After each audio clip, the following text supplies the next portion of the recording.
Another, you can create a VLAN, but VLAN hopping is possible attack.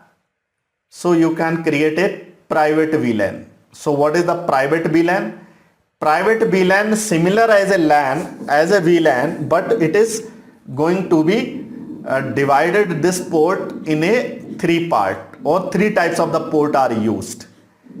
One port is a promises mode, means only it can be monitored. For the example, there is a 4 computer and I want to monitor all of them traffic, so I will enable this port will be on promises mode.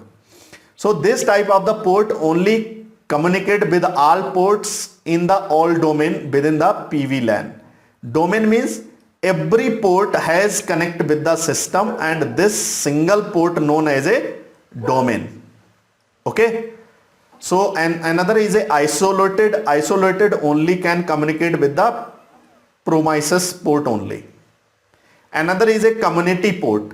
Community means creating a community, creating a domain community. So multiple having the subdomains. Subdomains means like broadcasting domain, broadcasting subdomain. So subdomain can contain the multiple host, and multiple host can communicate with each other on the only same community. If the community is different, they cannot communicate. Always create a default VLAN. Default VLAN is a by default creating in a switch.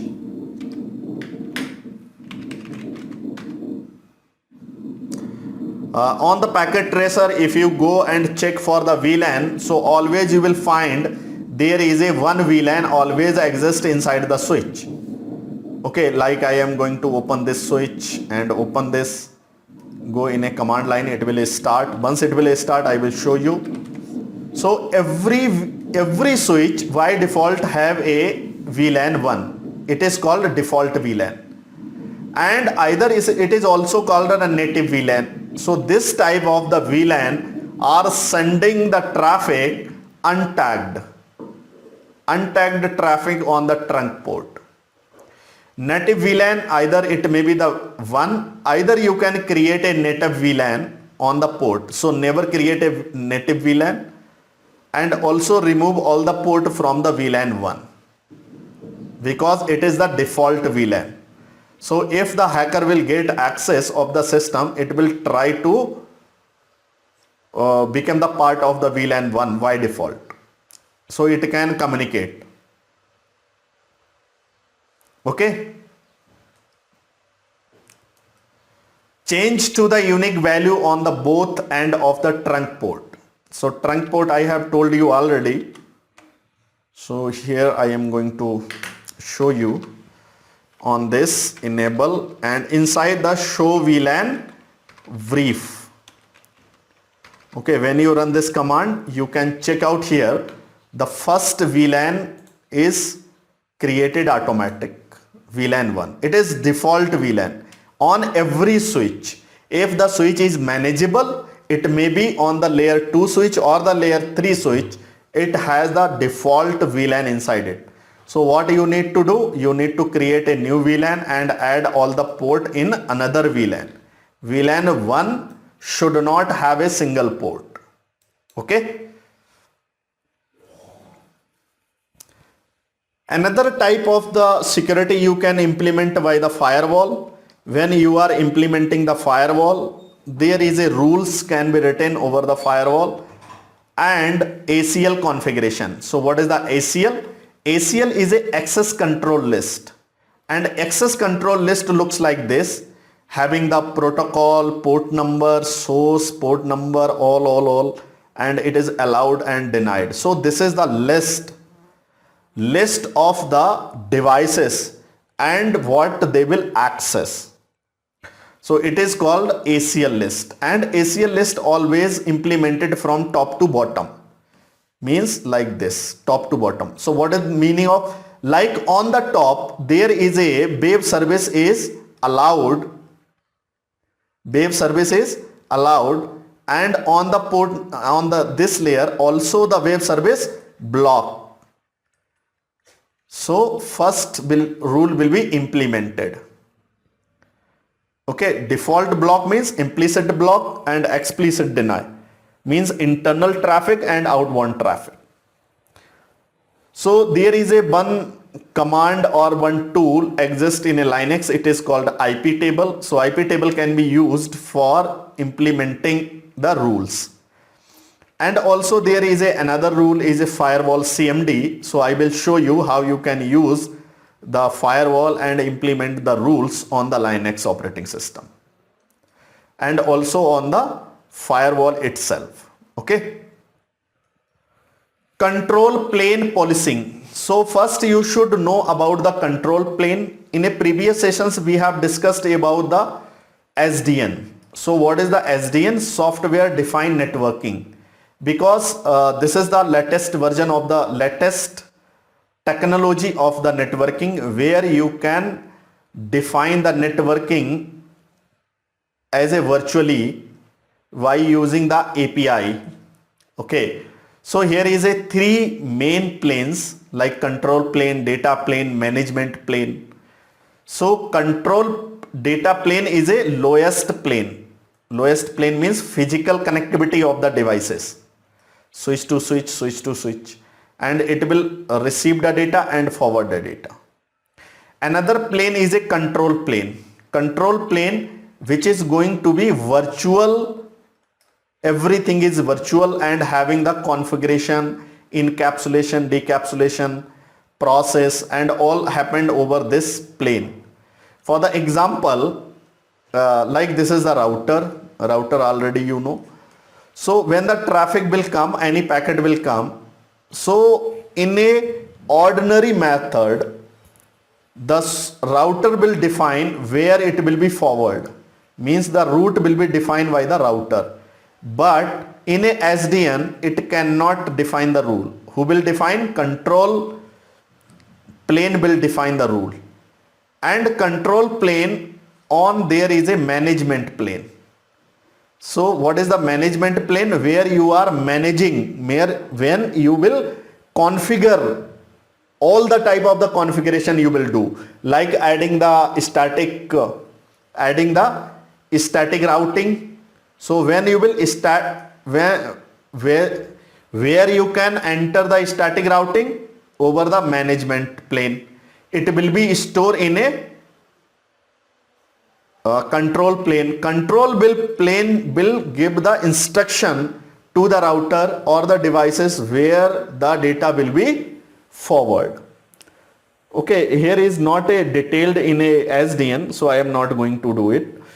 So require the CPU resources for the processing, and control and manage plane must be open and having the sufficient bandwidth as well as sufficient processing resources.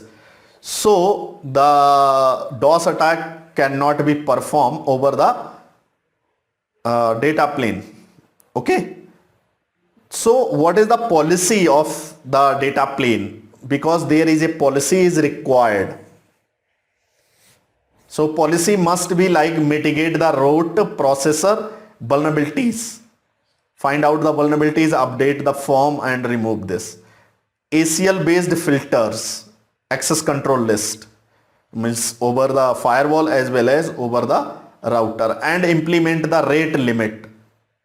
It means maintain the quality of services. Rate limit, how many packet can be sent within the minute. For the example, if there is a 1 MB 1 GB bandwidth, so there is a only rate limit is 90 MB or something else. So limit the rate, how many packets can be sent within the second.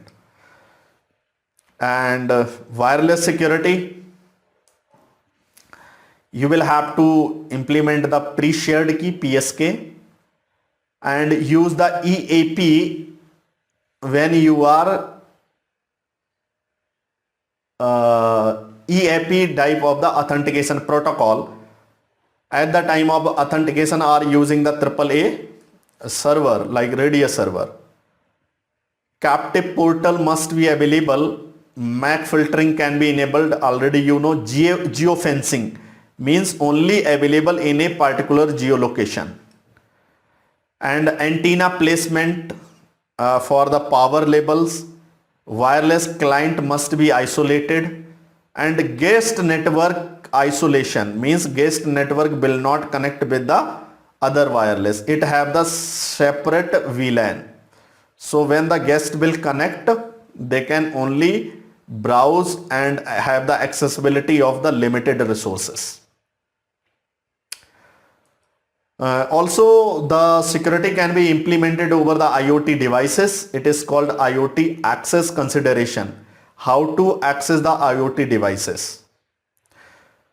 Do the auditing time to time, so prevent the use of the any type of the shadow IT, and secure the administrator interface. Every IoT devices must have the interface. It is called administrator interface. Why using the administration interface? You or the user can make the configuration or the changes inside the configuration. So administration interface must be secure. If there is a patch available for the vulnerability, so download patch and update the patch and remove the vulnerability in a IoT. Isolate the management interface and the monitoring the network traffic for the embedded systems like ICS and SCADA, and do the auditing on the security policies and their procedure regularly, means time to time you need to do the auditing of the security policies and procedure what some time before has been implemented. So you can find out after doing the auditing what the policy has been created and what policy has been implemented. Creating policy is another thing, implementing policy is another thing. So if by the auditing you will find out the gap of the real policy and implementation of the policy. So it is necessary, you will have to fill all the gap by doing the regularly auditing of the IoT devices. Patch and firmware management. What is the firmware? Like every device, it may be the switch, it may be the router, it may be the other device, it may be the IoT device, smartwatch, and anything, any device must have a operating system. Operating system installed inside it. So whether the operating system will be old, the new version has been released. Why new version is required? Because in a old version there is some type of the vulnerabilities has been discovered. So it is the responsibility of the administrator to implement the patch on those devices. So patch is a short code which is going to be remove the vulnerability. So it is necessary to monitor the security and do the patch. All the appliances which are exist inside the network, their firmware must be updated time to time. And if the end devices, so operating system must be patched. And there is a specific procedure to upgrading the firmware. And if the firmware is not working in the condition of the upgrading, so you can do the downgrading. So downgrading means when you will update in a new version but you will face the some problem, so you can come back on the previous version. It is called downgrading or the rollback.